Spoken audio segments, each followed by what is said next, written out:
Hi, I'm Peter Adamson, and you're listening to the History of Philosophy podcast, brought to you with the support of the Philosophy Department at King's College London and the LMU in Munich, online at historyofphilosophy.net. Today's episode, Do the Math, Science in the Palaiologan Renaissance. Next time you're helping a child with her math homework and get the inevitable question, when am I ever going to need to know any of this stuff? I suggest you tell the story of Leo the philosopher, also known as Leo the mathematician. He was a 9th century Byzantine scholar whose student was captured by Muslim forces and then dazzled his captors with the learning he had received from Leo. So impressed were the Muslims that the Caliph wrote to offer Leo a position at court, but he was outbid by the emperor. Leo wound up staying in Constantinople, enjoying a healthy salary. It's a particularly impressive story given the high standard of sciences in the Islamic world at that time, and the fact that, as we've seen, Muslims were usually very disparaging about the state of Byzantine learning. The feeling was, for the most part, mutual. Very few Byzantines were alive to the intellectual achievement of their contemporaries in the Islamic world. In a previous episode, I've already mentioned Simeon Seth, who was that rare thing, a translator of Arabic scientific and literary material into Greek. He went so far as to borrow from Muslim medical authors while criticizing the greatest of the Greek physicians, Galen. Simeon translated works by the 9th century Persian philosopher and doctor Ar-Razi, who had had the temerity to assemble a list of errors in Galenic works, which he candidly titled Doubts About Galen. Simeon followed suit, mentioning places where Galen seemed to contradict himself and preferring the authority of Aristotle. More generally, the Byzantines carried on the tradition of Greek medicine, though it seems they did less to improve on Galen's medicine than their counterparts in the Islamic world. Like the Muslims, they did have hospitals, pharmacists, and surgeons. We even hear of an operation to separate conjoined twins, which was a partial success in that one twin survived it and lived on for a few more days. A more profound engagement with science from the Islamic world can be found with the disciplines of astronomy and astrology. Simeon Seth is again relevant here. He is mentioned in Anna Komnena's Alexiad as one of the numerous astrologers present at her father's court. Already in the 11th century, we see astronomical calculations being done on the basis of Arabic materials, but the most remarkable such case comes later, with George Koniades. He studied in the Persian city of Tabriz in the late 13th century and translated astronomical works from Persian into Greek.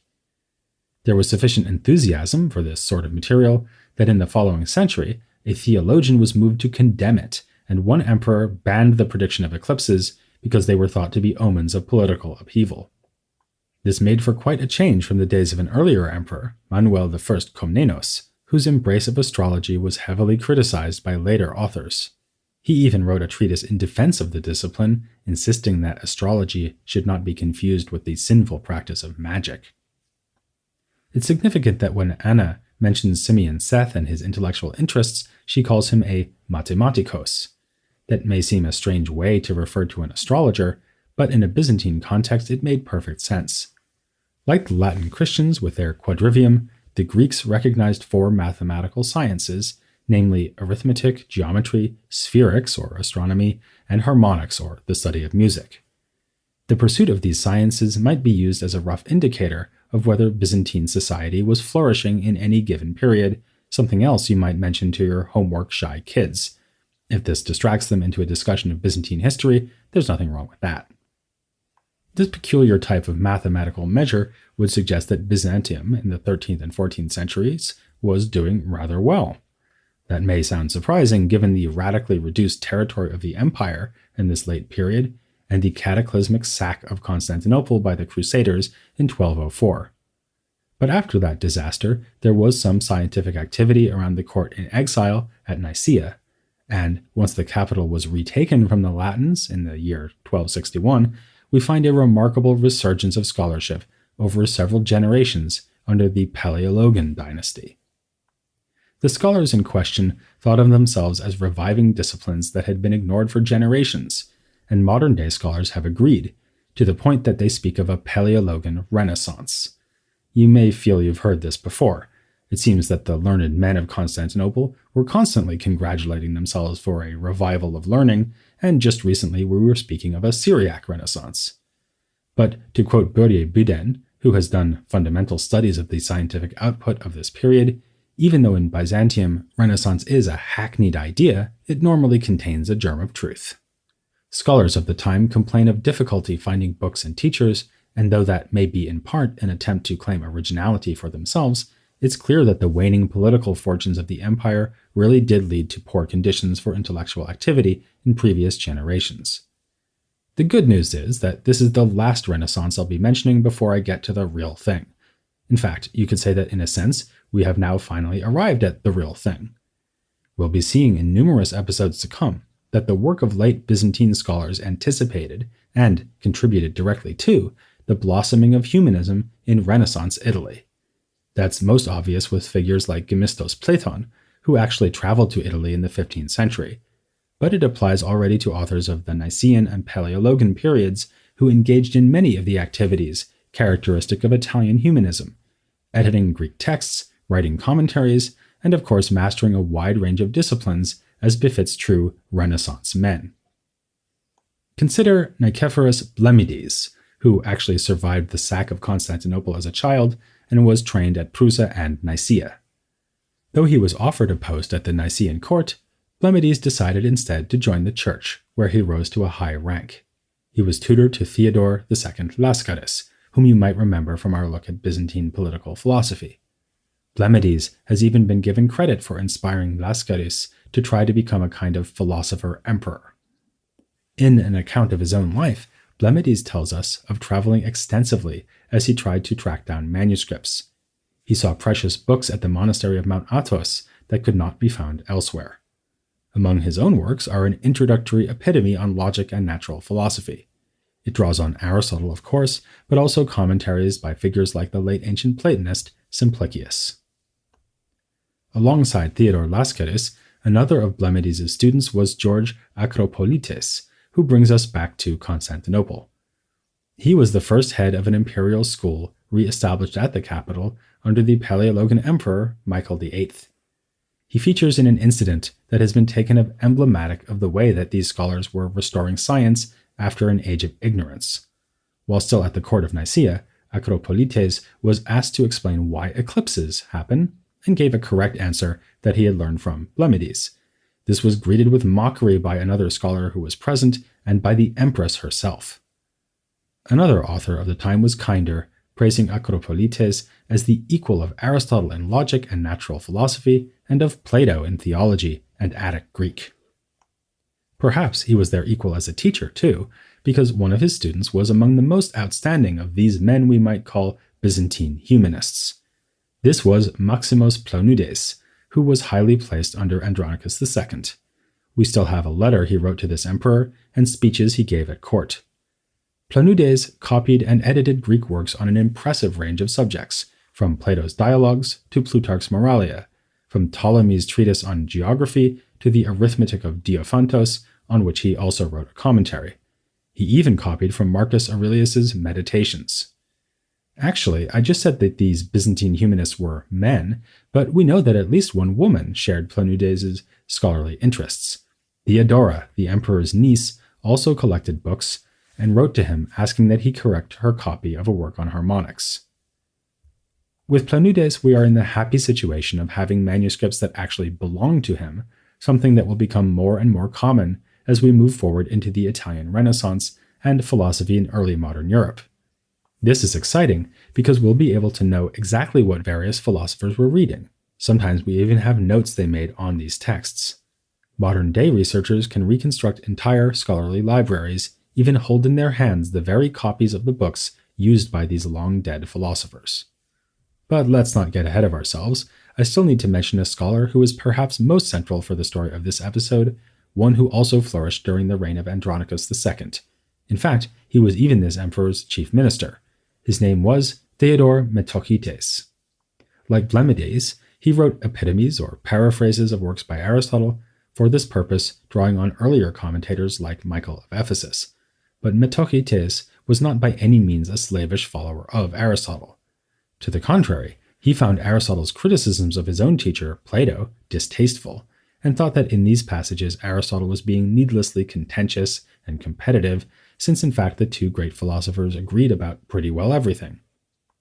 You may have noticed just a moment ago that when George Acropolites was compared to Aristotle, mention was made specifically of prowess in logic and natural philosophy.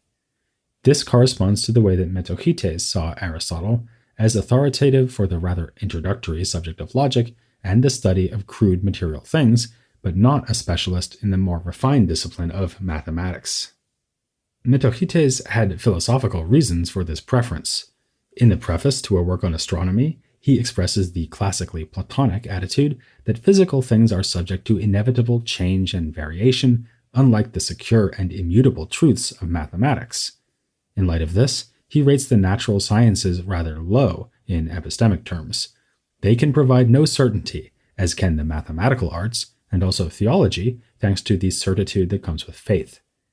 And here we have yet another anticipation of Renaissance Italy, where the rediscovery of the Hellenistic philosophical schools will have a huge impact. Metochites shows a remarkable awareness of the skeptical school of the Hellenistic period. He sees the skeptics as fundamentally agreeing with his own Platonic stance on the unknowability of a world that is in constant flux. For him, then, skepticism amounts to a negative claim, namely that the human mind cannot achieve knowledge of things. Metochites does not seem to adopt the more subtle approach of the Pyrrhonist skeptic, who simply suspends judgment about everything, including the question of whether knowledge is possible.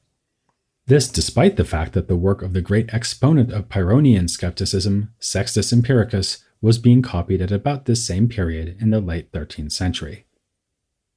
By an irony of history, or just because these Byzantines weren't very creative when it came to naming their kids, who, you can bet, did their math homework without complaining, Metochites' greatest rival and his most accomplished student were both named Nicephorus. The rival was Nicephorus Komnenos, another minister under Andronicus II. Things between them started politely enough, with Komnenos seeking Metochites' judgment on works he had written about topics in natural philosophy. But when Komnenos wrote a diatribe about poor writing style, and Metochites understood himself to be the target, their relationship soured. They sniped at each other over topics such as astronomy and the correct exegesis of Plato and Aristotle. As one scholar has remarked of this unedifying spectacle, one observes with mixed wonder and distaste that a contest for supreme political power between two leading imperial ministers should produce this offshoot of scholastic controversy. Metochites had a more favorable reception from his student Nicephorus Gregoras, who called his teacher a living library and said that the souls of Homer, Plato, Ptolemy, and Plutarch were united in Metochites. Gregoras inherited his master's scientific interests. He proposed a calendrical reform that anticipated by some 2.5 centuries the changes that would be made to produce the Gregorian calendar in the West. He also seems to have shared Metochites' philosophical posture, as we can see from a dialogue Gregoras wrote called the Florentius. Here he echoes Metochites by charging Aristotle with disrespect towards Plato. He also shows independence of mind when it comes to specific doctrines of Aristotelian natural philosophy. Some of those doctrines were, of course, routinely rejected in Byzantine culture, obvious examples being Aristotle's claim that the soul cannot survive bodily death, and his view that things are always made from pre-existing matter, which would rule out God's power to create from nothing. But Gregoras and other Palaiologan thinkers also make such un-Aristotelian moves as accepting the existence of void, both outside and inside the cosmos, rejecting Aristotle's account of how vision works, and denying that the heavens are made of a fifth element distinct from those we find in the earthly realm. The nature of the elements was in fact much debated at this time. One point of contention was Nicephorus Komnenos' surprising claim that air is wetter, or more moist, than water. His namesake, Nicephorus Gregoras, thought that Komnenos was, if you'll pardon the expression, all wet. It seems obvious that Gregoras has the better side of the argument here. Surely water is as moist as anything could be, and thus more wet than air? But we should step back and ask ourselves why Komnenos would have made such an outlandish claim. It was, firstly, a matter of conceptual tidiness. Komnenos wanted to take each of Aristotle's basic qualities, namely heat, cold, wetness, and dryness, to be the dominant feature of one of the four elements. Clearly, fire is the element that is primarily hot, and earth is primarily dry. Since air is not cold at all in the Aristotelian scheme, but rather both hot and wet, that leaves only water to be primarily cold. So by process of elimination, it's apparently air that is primarily wet. Perhaps then we should just give up on assigning the four qualities to the four elements, however tidy it would be. But there is a more profound rationale underlying Komnenos' view, which is that wetness is not actually what you might suppose it to be. The wet or moist is not necessarily what soaks or quenches thirst.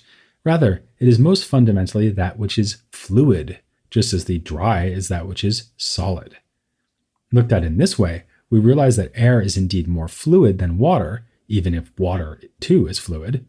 Air is more easily moved and less apt to retain a shape. So we gain a useful insight from what may seem to be, if you'll pardon another expression, a rather dry scholastic debate. It calls our attention to the fact that Aristotelian elemental theory is more like modern chemistry than you might suppose. The qualities and elements it invoked were not just the everyday things we experience, like clods of earth, flickering flames, or the sopping wetness of a sponge. They were instead theoretical postulates that underlie and explain such phenomena. You will never encounter pure fire or pure earth, only bodies that are mixed out of pure elements, and the properties those pure elements possess may, as Komnenos realized, be defined in quite abstract terms. If this debate shows how intricately the Palaiologan scholars engaged with Aristotelian natural philosophy, their devotion to the mathematical sciences shows them adopting a fundamentally Platonic outlook. Plato had, after all, said in more than one dialogue that astronomy or mathematics is a step towards higher philosophy, one that must be studied and mastered before attaining true wisdom. In keeping with this, Michael Psellos had described mathematics as a rung on the ladder of disciplines he had ascended, which culminated in metaphysics. In the same spirit, Nikephoros Gregoras states that the mathematical art of astronomy is a ladder adjacent to theology. Lest we miss the Platonist overtones, he adds that its study helps us to separate the soul's concerns from the corrupting pleasures of the body. It's easy to miss the broader theological motives and context of works that look more or less like faithful repetition of Aristotelian physics or other ancient Greek scientific works. But these were deeply pious scholars, and their pursuit of science cannot be disentangled from that piety. This emerges at the end of a commentary on Aristotle's physics by yet another Byzantine humanist of this period, George Pachymedes. The commentary is rounded off with a poem in ecstatic praise of Aristotle, who, says Pachymedes, understood what pagans did not teach. But hang on a second, wasn't Aristotle a pagan? Of course, but Pachymedes thinks that Aristotle has outdone the other pagans with his account of a first cause of all motion, a theory that shows him glimpsing the nature of the Christian God. Pachymedes, by the way, is another scholar whose books still survive. We have copies of Platonic dialogues and works by Proclus in his handwriting, and also the autograph of Pachymedes' own commentary on the Physics, only one of numerous Aristotelian works to get this treatment from his pen. With their revival of philosophy and science, the Nicene and Palaiologan authors show us the remarkable endurance of Byzantine intellectual culture. And the fortune of their own works confirms the same point. The writings of these men were read in Renaissance Italy, whose culture they did so much to anticipate and to facilitate. They were also recycled and recopied in the later Greek tradition, with a compilation by Pachymedes on philosophy being used in further compilations, and manuscripts of Blemmydes still being made as late as the 19th century. But we're not ready to look ahead that far just yet. More immediately, we need to consider a dispute in which theological concerns were far more evident. A famous set piece of late Byzantine culture involved one of the figures we've just met, namely Nikephoros Gregoras. But its main character, and Gregoras' main opponent, was a dominant personality of the time, and indeed of the whole history of Byzantine theology. At stake was nothing less than the capacity of the human mind to understand God. Join me next time to achieve something slightly less daunting than that, but still worthwhile, an understanding of Gregory Palamas and the hesychast controversy here on The History of Philosophy, without any gaps.